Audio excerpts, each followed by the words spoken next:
Quiero que me digan si estoy compartiendo pantalla.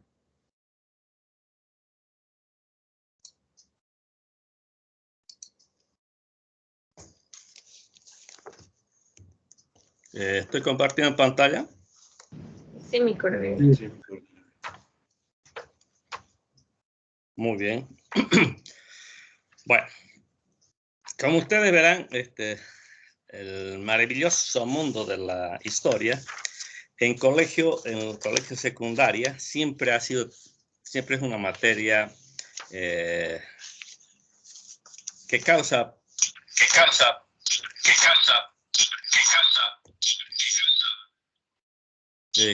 problemas, no problemas, sino siempre es una situación que no me gusta, muy cansador. Pero hoy vamos a ver que no va a ser cansador, porque evidentemente es una materia teórica, pero que es fundamental el conocimiento, cuando uno le pone interés. Y antes de comenzar, para que ustedes vean, entonces, la historia, para comprender, primero tenemos que conocer los inicios para llegar a nuestra realidad, que es nuestra historia de nuestra patria, que es Bolivia. Quiero que queden claros, a partir de 1825 para atrás, no cometan el error de decir Bolivia. Eso no era Bolivia, ¿sí? Eso es un periodo que vamos a ir conociendo a través de del siguiente cuadro. Muy bien, para comprender, como les decía, la historia, entrar en materia, como decíamos, tenemos que ver inicialmente lo que es este cuadro sinóptico y nos ubiquemos en el tiempo. Y dentro de este cuadro sinóptico tenemos 5 periodos. El prehispánico, claro, prehispánico. Es decir, ¿qué va a comprender el periodo prehispánico? Es el periodo de la existencia de los incas. Cuando gobernaban estos incas, esas grandes poblaciones desde todo el Alto Perú, o sea, el Perú, que vamos a hablar del Perú, allá estaba centrado el manejo del periodo incario. Y desde aquí, este periodo incario tenía dividido el Cusco, su dominio se extendía, el imperio en sí, en suyos, los suyos. Por eso que hablemos de los suyos, Tahuantinsuyo, ¿sí? Se los llamó el Tahuantinsuyo. Y ese Tahuantinsuyo tenía 4 suyos: Chinchasuyo, Cuntisuyo, Antisuyo y Collasuyo. El Collasuyo va a corresponder desde el Perú hacia el sur. Es decir, donde nosotros estábamos, donde nuestro territorio estaba asentado en ese periodo. Pero este periodo prehispánico va a concluir con la muerte del Inca Atahualpa en Cajamarca en 1532. ¿Por qué? Es la llegada de los españoles a la zona de América, especialmente a el sector del Perú, en la frontera entre Perú y Ecuador. Por ahí ingresan los españoles al dominio del imperio incario. Yo quiero, a ver, estoy compartiendo, ¿no? Esta imagen del imperio incaico. Sí, mi coronel. Ya, muy bien. Acá, fíjense, estamos viendo dónde estaba asentada el imperio de los incas. Fíjense, comprendía desde el Ecuador, Perú, acá están los suyos, ¿no? El Perú, Bolivia, Chile y la Argentina. Toda esta franja era el imperio incaico. O sea, todo esto era el Collasuyo. Perfecto. Están ubicados. Luego, viene, una vez acabado el imperio incaico, dominio de la conquista, la colonia. ¿Sí? ¿Qué pasa? A partir de ese momento, los españoles comienzan a asentar precedente su dominio en la zona sudamericana. Vamos a hablar de Almagro, está Pizarro, que se van a dividir, y en 1535 Almagro ingresa al Collasuyo, pero no encuentra lo que él buscaba. Él buscaba oro, porque a eso vinieron los españoles. Entonces él se torna, después tiene un problema entre Pizarro y Almagro, entre la división de toda la zona a conquistar del Collasuyo. Y en 1538 Pizarro envía a su hermano, a Gonzalo Pizarro, a la conquista de los Charcas, es decir, va a ingresar del Perú, va a ingresar por La Paz, va a pasar por cerca de esta parte de Cochabamba, de esta zona. Estamos hablando del periodo de la colonia. Y va a llegar, va a pasar por el lado de Misque, así hasta llegar cerca de Sucre, que hoy en ese entonces se llamaba Charcas. Esa zona era los Charcas. Y llega hasta cerca de lo que es Sucre. Ingresa a esos dos cerros, los que conocen Sucre, el Churuquella y el Sicacica, llegan por ahí. Y ahí es donde Gonzalo Pizarro, cuando llega ahí a esa zona, ordena al capitán Pedro de Ansúrez de Campo Redondo fundar la ciudad de la Villa de La Plata el 29 de septiembre de 1539. Fíjese ahí, él dice aquí que se... ¿Y dónde se funda la ciudad? Los que conocen Sucre, al pie del Sicacica de Churuquella, donde está la Recoleta, que hoy se conoce, es la zona, hay una plazuelita que se llama Pedro de Ansúrez. Ahí se funda la Villa de La Plata. Y posteriormente, fíjense, acá está, esto es la Recoleta, acá está el Sicacica y el Churuquella. Esta plaza, por en ese entonces no era empedrado, pero acá se funda Sucre, hoy llamado Sucre. Y a partir de su fundación los jesuitas van a construir la iglesia y otras organizaciones que va creciendo hasta llegar al centro. Para los que no conocen Sucre. Pasado este periodo, ya hay un asentamiento, ahora están irradiando su dominio en la zona colonial.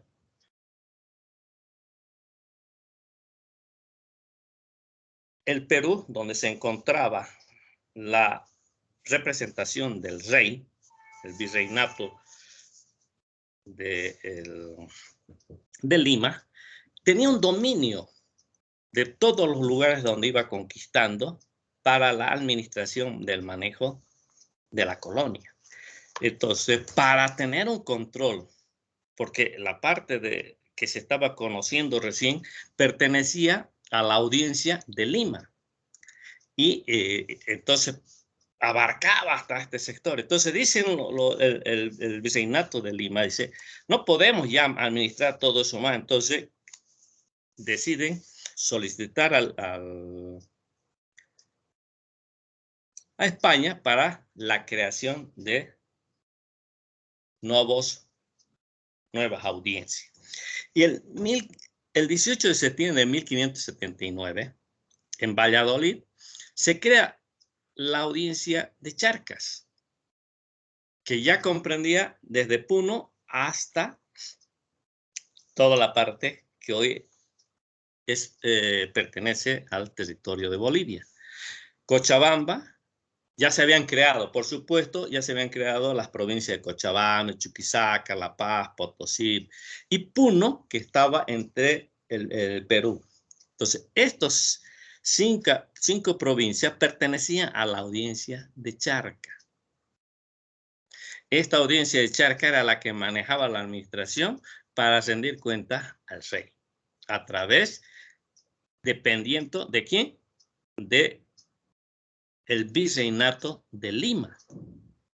Entonces ven que al concluirse todo esto, fíjense, se van creando, pues también establecen las clases sociales. Las clases sociales establecían, a partir del dominio colonial, las clases sociales estaban divididas entre los españoles, los criollos, los mestizos, los indígenas nobles, y ellos decían indios porque no era, deberíamos decir, los campesinos. Pero en esa época, como ustedes saben, en 1492, cuando se descubre América, ellos no dicen que han descubierto América, piensan que ha llegado, Colón piensa que ha llegado a la India. Y de ahí que todos los habitantes que los españoles comienzan a descubrir, a encontrar, les llaman indios. ¿Me entienden? ¿Me entienden? ¿No? No es que el decir indio es un insulto, no. Adquirieron ese denominativo de indio porque pensaban que era la India. Entonces, por eso ellos decían los indios. Indio es lo que hoy deberíamos decir el campesino. Fíjense, esa es la clase social. Y a ver, pregunto a un alumno que me diga, ¿quiénes componían? A ver, ¿quién me responde? Le voy a anotar. Eso vale nota, porque me responde, vale nota. ¿Quién me responde y me dice, ¿quiénes comprendían la clase de los criollos?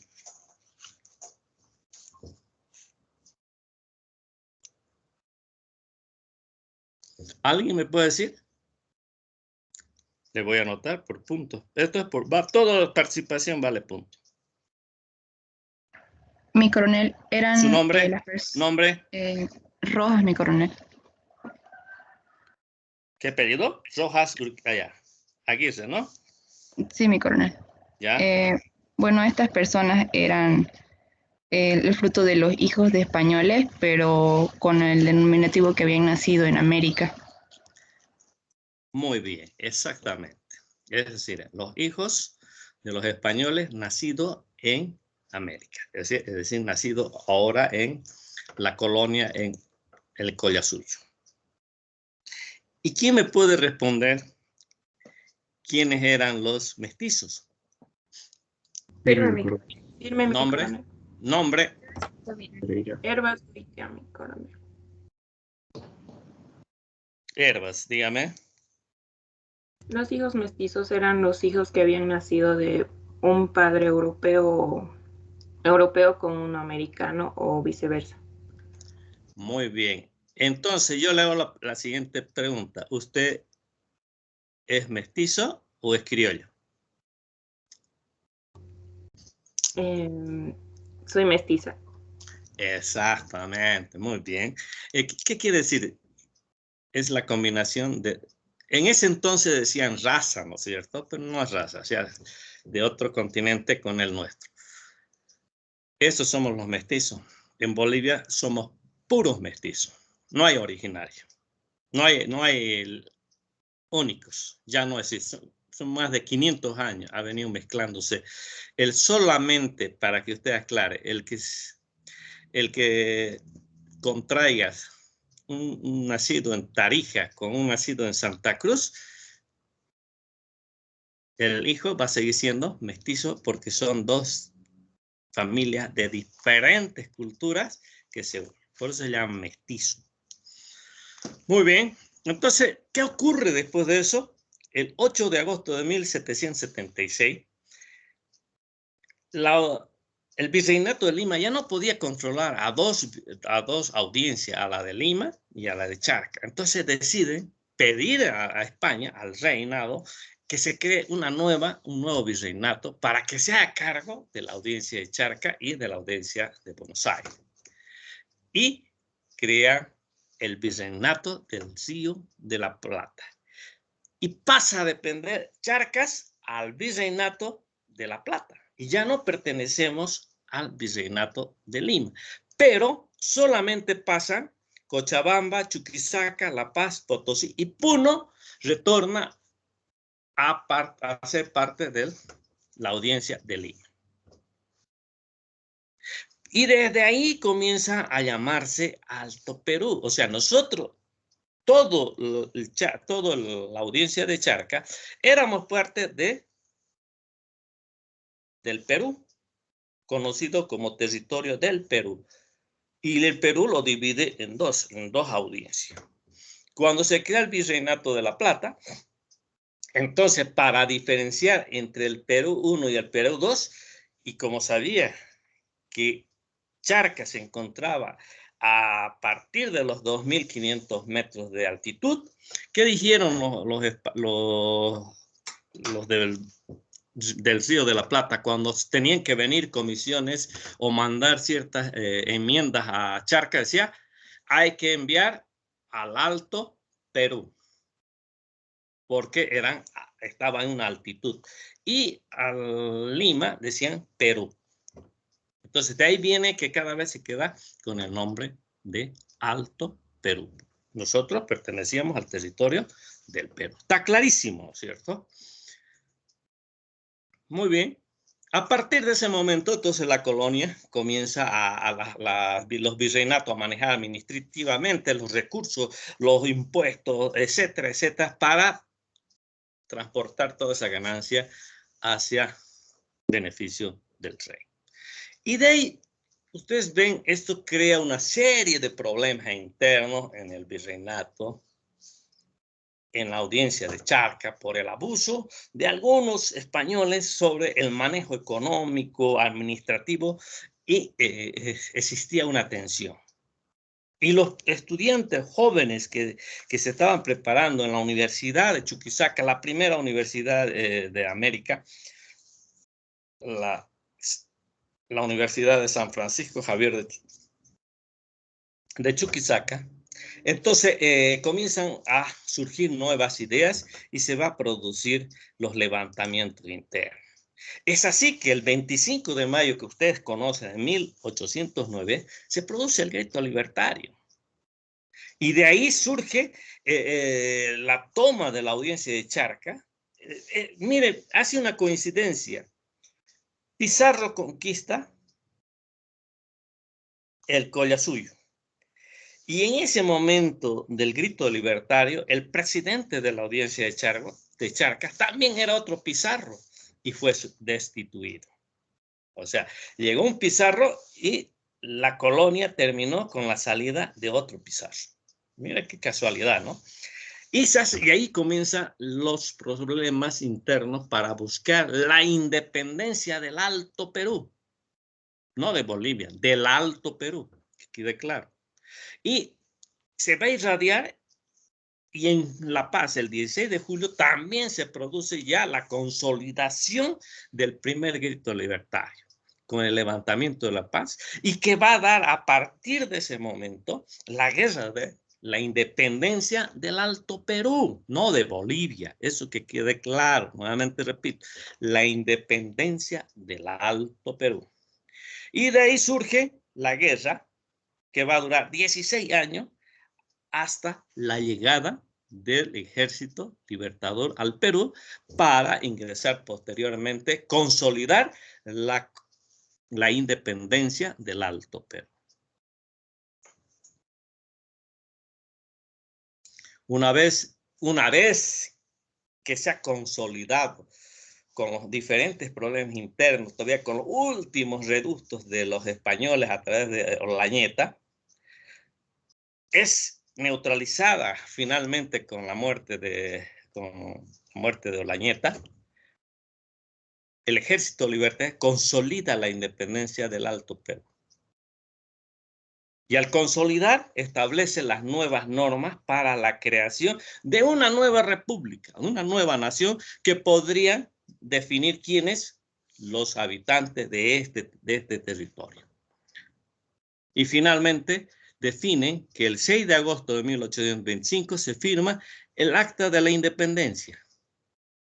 ¿Por qué se firma el 6 de agosto? En conmemoración a la batalla de Junín. Y ahí recién nace la República de Bolívar, libre y soberana. Porque le habían dicho, ¿no? En la reunión de la asamblea habían dicho, a ver, en la asamblea dice, antes de que sea el 6 de agosto, ¿qué quieren? Dicen. ¿Quieren anexarse al Perú? anexarse a la Argentina o quieren ser independientes. Y hay una disputa. Unos querían, los paseños querían anexarse al Perú, otros querían, decían a la Argentina no, rechazan, pero habían unos que decían queremos ser independientes. Y finalmente en la segunda votación deciden ser independientes. Y por eso nace esta nueva república y le dice, ¿qué se va a llamar? Ah, que se llame en honor al libertador, a Bolívar. Y es el nombre de la República de Bolívar y se firma el acta de independencia donde ustedes ya algunos conocen la Casa de la Libertad. Es aquí donde se firma, aquí. Aquí se firma el acta de la independencia de Bolivia. Y nace la nueva República Libre Independiente denominada República de Bolivia. ¿Está claro aquí? ¿Alguna pregunta? Muy bien. Una vez que ya ahora hemos conocido cómo ha llegado al nacimiento de nuestra patria, todo lo de atrás es Alto Perú. Vamos a hablar Monteagudo, Juan Azurduy, Sudáñez, Murillos, todos esos y muchos más son héroes de la independencia del Alto Perú, no de Bolivia. No pertenecen a este territorio, pero ellos son nuestros héroes que nos dieron la libertad para el nacimiento de esta nueva república. Son nuestros héroes, porque eran ellos los que han dado lugar al nacimiento de esta república. Muy bien, cuando nace la república, Bolívar toma los lineamientos para direccionar, administrar cómo va a ser nuestra república y da ciertas normas y lo primero que decide el 17 de agosto de 1825 que nos identifique la nacionalidad de esta nueva nación. Y para eso él dice, voy a tomar como base esta bandera, que hoy es la bandera de la paz, era la bandera que ingresó José Miguel García Lanza con los aguerridos de Ayopaya, ingresaron a La Paz flameando esta bandera. Y Bolívar, sobre esa bandera, toma la decisión de crear la bandera, el símbolo patrio que identifica a esta nueva nación, a la República de Bolivia. ¿Sí? A la República de Bolívar. Y es así como, fíjense, en el internet colocan así, esta no es la bandera, no es así la bandera de Bolivia, es esta. En la ley dice una franja a la izquierda verde y una franja a la izquierda, ambos lados, a la izquierda y a la derecha. Y al centro, dice, una franja rojo punzó con las 5 estrellas que significan las cinco provincias, hoy en día departamentos.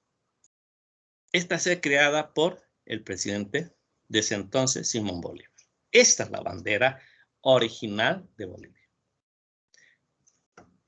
Y crea el escudo de armas, que acá arriba dice República de Bolívar, con los 5 departamentos, que va a ser posteriormente la base de nuestro escudo de armas.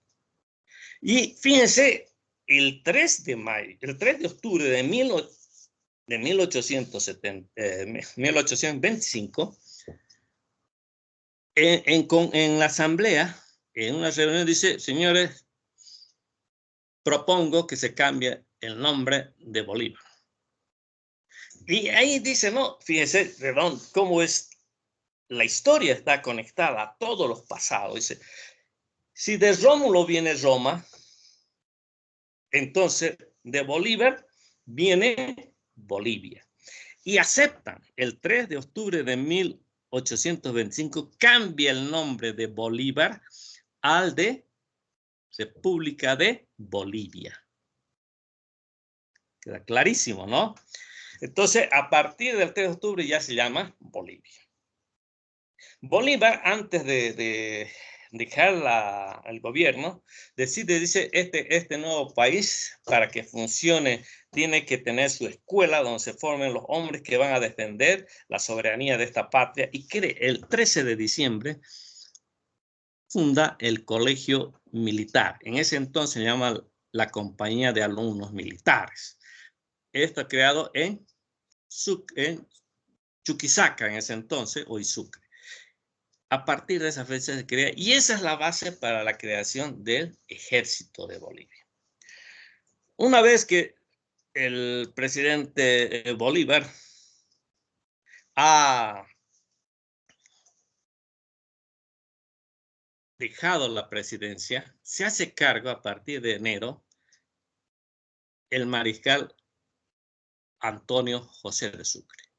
Y él comienza a hacer las primeras normas y también establece un nuevo símbolo. Es decir, dice hay que modificar, y él modifica nuestra enseña patria, nuestra bandera, solamente quita las estrellas y le pone una franja amarilla. Fíjese, esta es la segunda bandera que ha sido creada el 25 de julio de 1826 y mantiene el escudo de arma en el centro, ya no las estrellas, porque él mantenía el mismo escudo de arma. No modifica el escudo de arma, mantiene.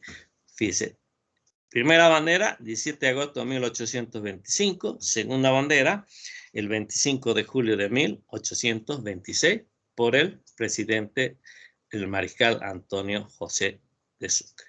Posteriormente, para que no me salga de contexto, la tercera bandera fue creada por el mariscal Andrés de Santa Cruz el 5 de abril de 1831.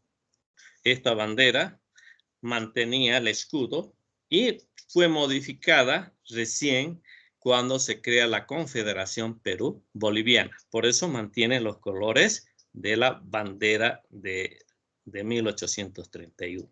Esta era la bandera, el escudo de armas que se modifica para la Confederación Perú Boliviana.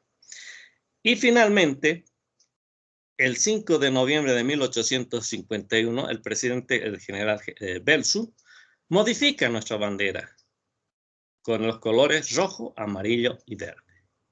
Y modifica el escudo en base a estos colores. De esta forma, fíjense, tiene un parecido, pero ya cambia. Y finalmente este escudo no ha sido solamente modificado, no cambia el escudo, sino ha modificado, que hoy día sigue siendo el mismo escudo de Belzu, pero modificada solamente en la forma. El contenido es el mismo. Y hoy en día nuestro escudo de arma es el que ustedes ven en este momento. Estos son los símbolos patrios que quedar grabada en su mente para toda la vida, señores alumnos. Muy bien, ya conocemos nuestro símbolo. El país ha sido normado, ha sido concentrado, ha sido creada. Por lo tanto, vienen los problemas de formación. ¿Y qué va a ocurrir? Después, un país, fíjense, apenas está comenzando a formarse. 3 años recién tiene de vida. Están poniendo los lineamientos de cómo va a ser la administración, el proceso, cómo se van a manejar los recursos, cómo van a ingresar, cómo pago. Entonces, imagínense, están organizando un país. Y se van a dar los primeros sucesos bélicos. Y es así. Apenas Sucre está en ese proceso y se va a producir en 1828 la primera invasión peruana. Esto es una campaña, no es que el Perú le declara la guerra a Bolivia, sino la campaña, habíamos dicho, ¿no es cierto? La campaña, no hay declaratoria de guerra. Entonces, hay la primera invasión. ¿Cómo se va a dar? Fíjese, el general Agustín Gamarra, que era presidente del Perú y comandante de las fuerzas del ejército peruano, tenía sus nexos con los soldados que habían llegado. Recuerda que el ejército libertador componían soldados peruanos, colombianos y algunos venezolanos. algunos que otros, que habían llegado, y ese ejército que llegó se quedó en Bolivia. Algunos retornaron al Perú, otros se quedaron en Bolivia, estaban asentados en batallones de Colombia y peruanos en Chuquisaca, Sucre, y otros se quedaron en La Paz. Mientras protegían ante cualquier amenaza de los países vecinos, como era el gigante del Brasil, la Argentina, que tenían siempre la intención de querer copar nuestro territorio. Entonces, ¿qué se produce? En Sucre, a los que conocen Sucre, este se llama el cuartel de San Francisco. Acá está el mercado, esta es la iglesia donde tocaron las campanas de la libertad.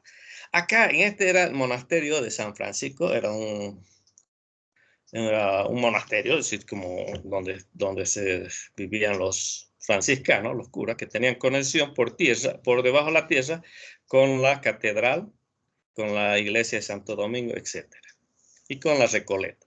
Entonces acá estaban asentadas las tropas colombianas, peruanas, y acá se produce el levantamiento de un motín.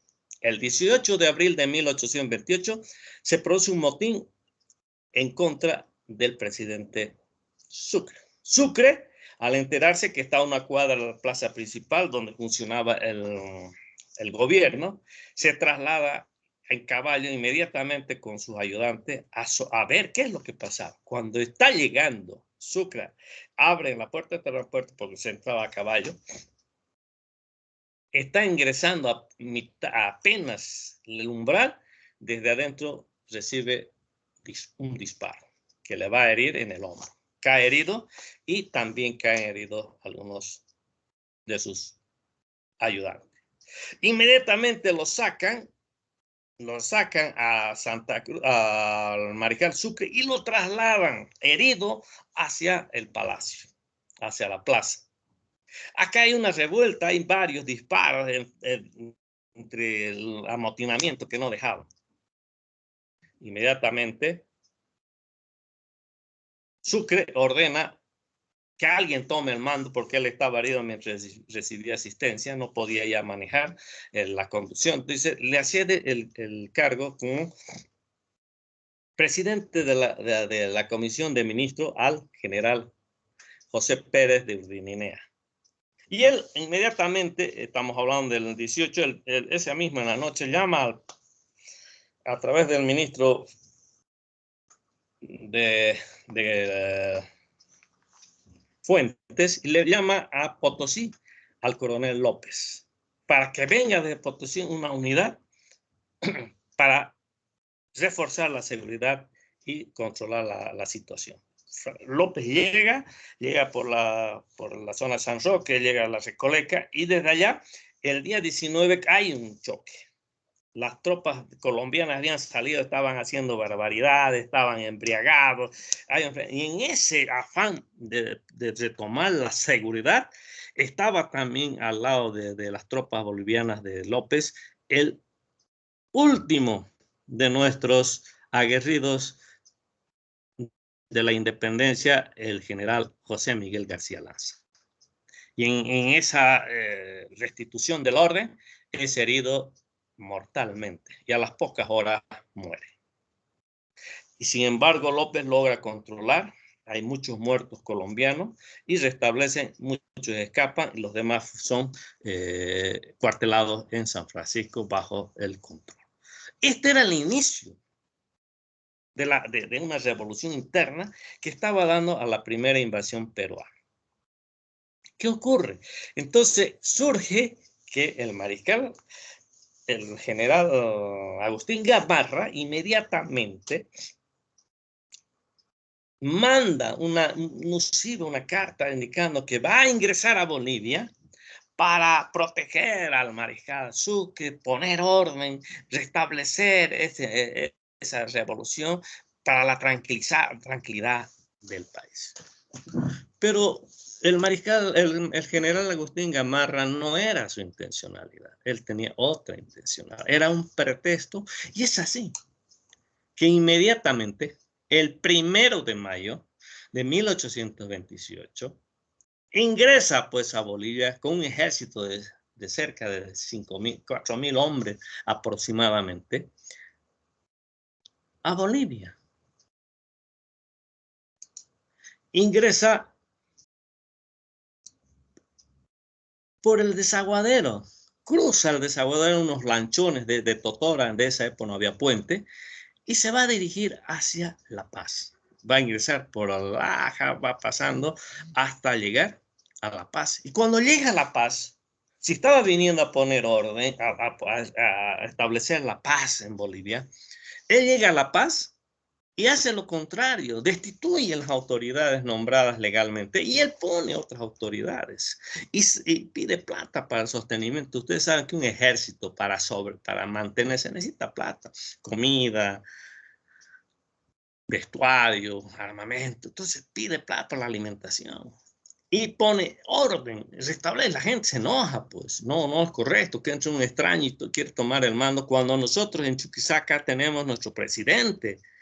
Entonces, ante estos abusos cometidos ya por Gamarra en La Paz, el general López Urdinina inmediatamente ordena pues la movilización de un ejército hacia La Paz para poder tomar orden y contrarrestar esta amenaza peruana.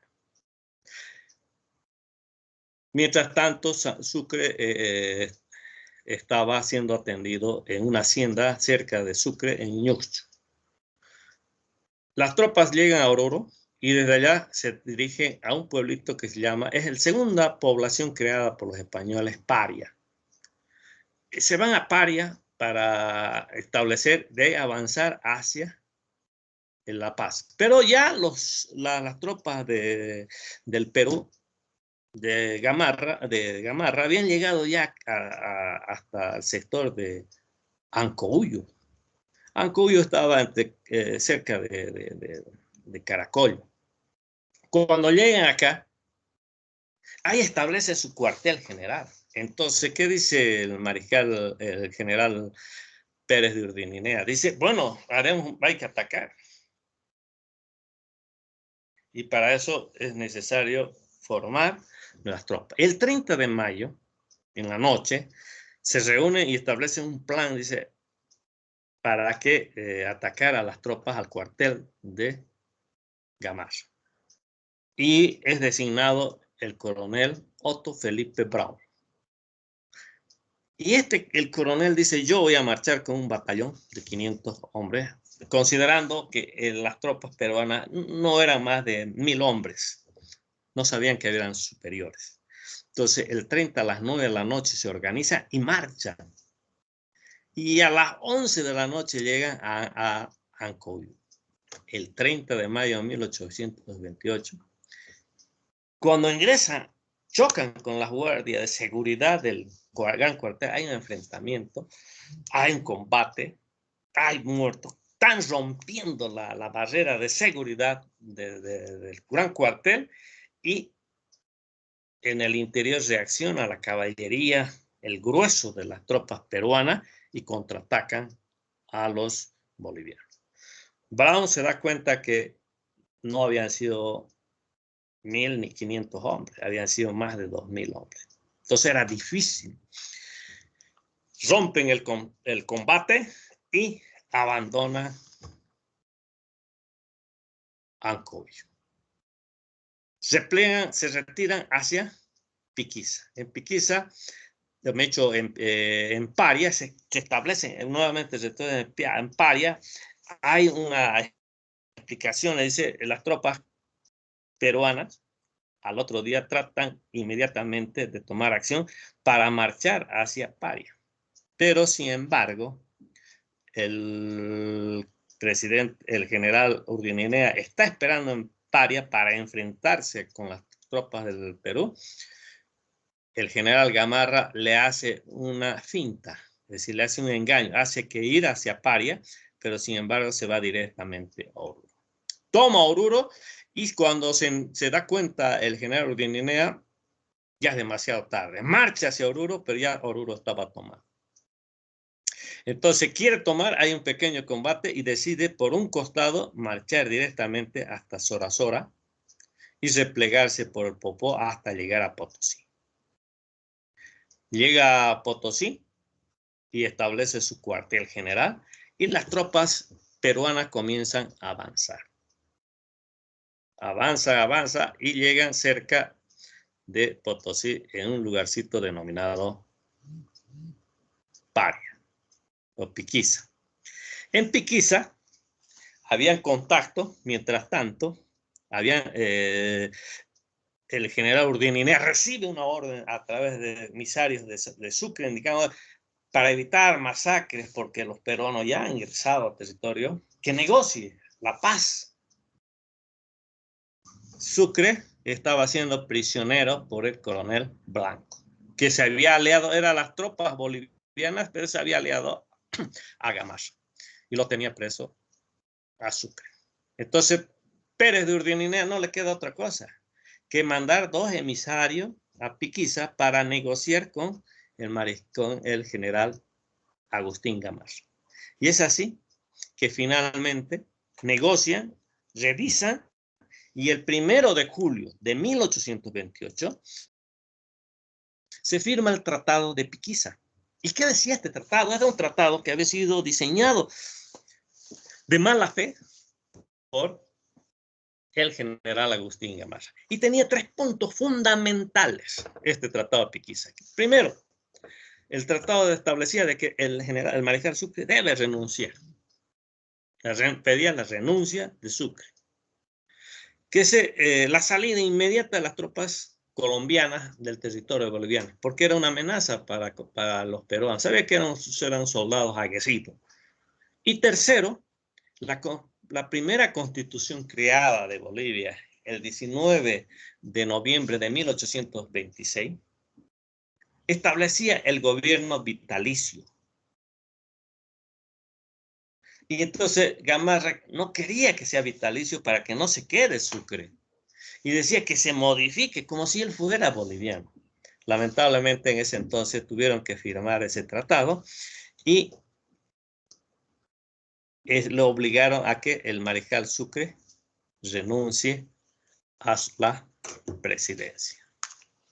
Y el 6 de agosto, el presidente, el mariscal Sucre, presenta su renuncia y en la asamblea del 6 de agosto, del 2 de agosto, es aceptada su renuncia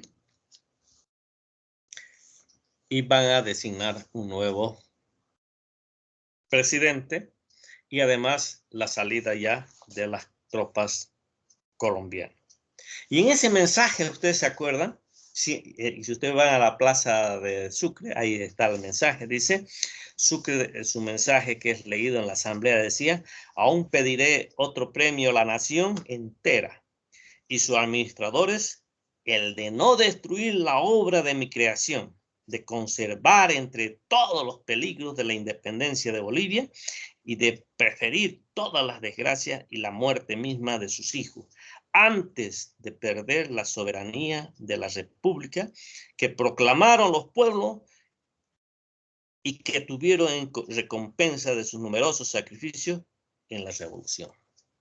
Este mensaje es fundamental, por eso es que decimos nosotros, se deben tener sobre todas las cosas la obra de su creación, la independencia.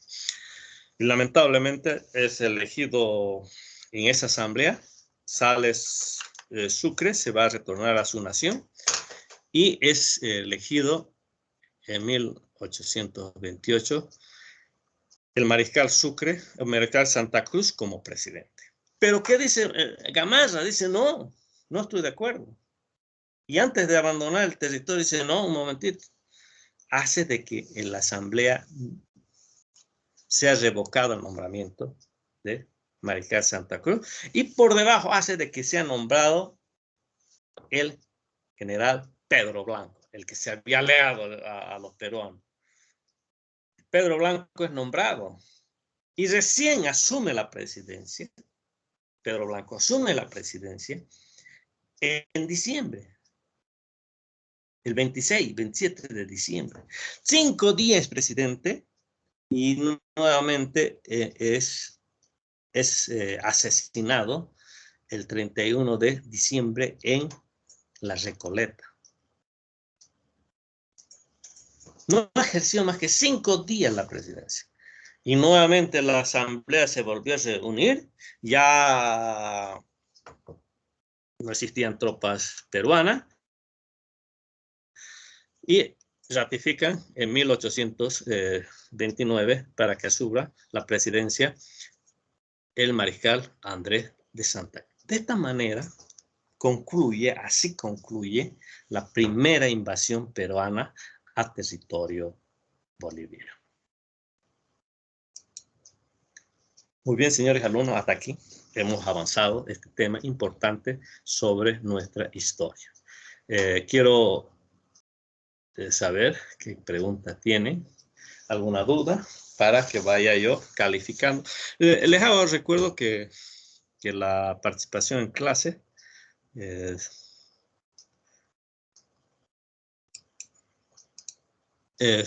tiene su calificación. Mi coronel, una pregunta. ¿Sí? Todo esto de la invasión peruana se debe a que solo querían la renuncia de Antonio José de Sucre. En realidad, mire, durante la campaña de la independencia, Gamarra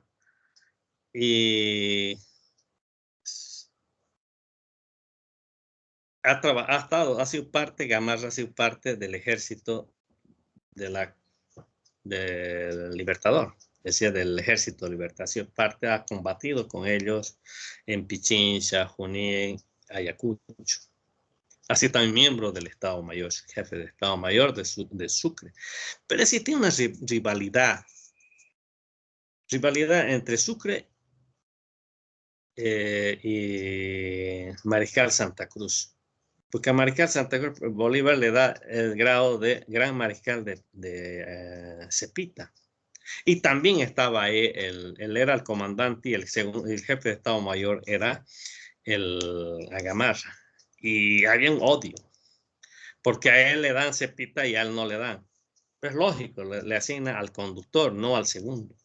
Entonces sí, una rivalidad. Aparte de eso, Gamarra tenía otra mentalidad.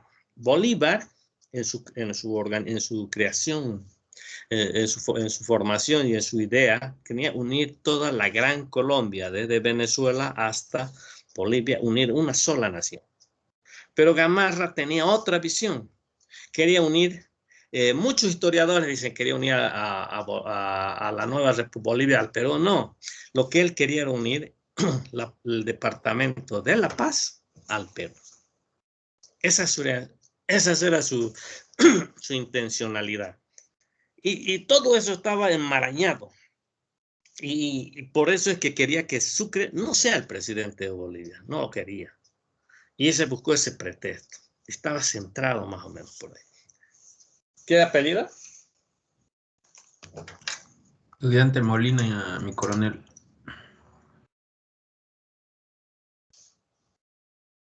Mi coronel, una consulta, por favor. ¿Cómo? ¿Qué apellido? No. Estudiante Molina Moller, mi coronel. Ah, Molina.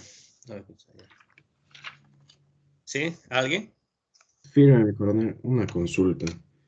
Dígame. Ahorita lo que nos presentaba la primera bandera